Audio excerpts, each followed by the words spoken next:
et ça je vais le dire en français un peu, à nos organisations, associations, organisations de la société civile. Nous vous demandons de travailler pour créer une vraie synergie. Pour que les associations qui sont dans le même domaine travaillent ensemble. Et je voudrais lancer un appel aux cadres musulmans.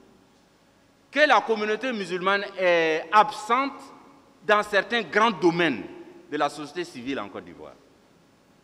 Un de ces domaines importants, c'est les organisations de la défense des droits des hommes, des droits de l'homme.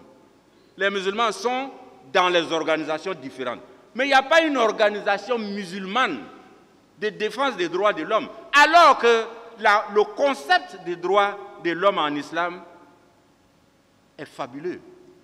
Parce que les droits de l'homme en islam, dont nous devons faire la promotion, commence avant la naissance de l'homme, pendant sa vie sur terre et après sa mort. Oui, c'est ça le droit de l'homme en islam. Les cadres, je vous en prie, ceux qui ont des compétences dans des domaines, mettez-vous ensemble et créez une organisation musulmane de défense des droits de l'homme.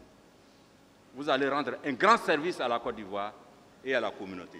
Nous avons un autre grand domaine, le domaine de la défense de l'école par les parents d'élèves.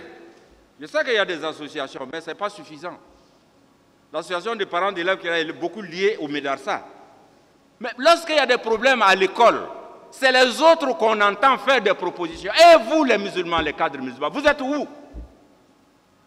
Vos enfants ne sont-ils pas à l'école? Est-ce que nous, on n'est pas soucieux de l'avenir de nos enfants? Nous avons des compétences. S'il vous plaît, rendez service à la communauté et rendez service à la Côte d'Ivoire. Nous avons dit qu'on a souvent accusé les enfants, les jeunes. Mais si on veut avoir des bons jeunes, il faut avoir des bons parents. D'autres domaines, un autre domaine que je cite, c'est le domaine de la défense des droits des consommateurs. C'est les autres qu'on entend défendre les consommateurs. Et vous, les cadres musulmans, vous êtes où? Ne sommes-nous pas, nous, musulmans, les plus grands consommateurs de ces pays? Il y a des défis qu'il faut relever. Ça fait la deuxième fois que je lance l'appel. Je le lancerai jusqu'à ce que la réalisation vienne, Inch'Allah. Je sais que, en le disant, ça va toucher quelques cœurs. Mais ne nous sous-estimons pas.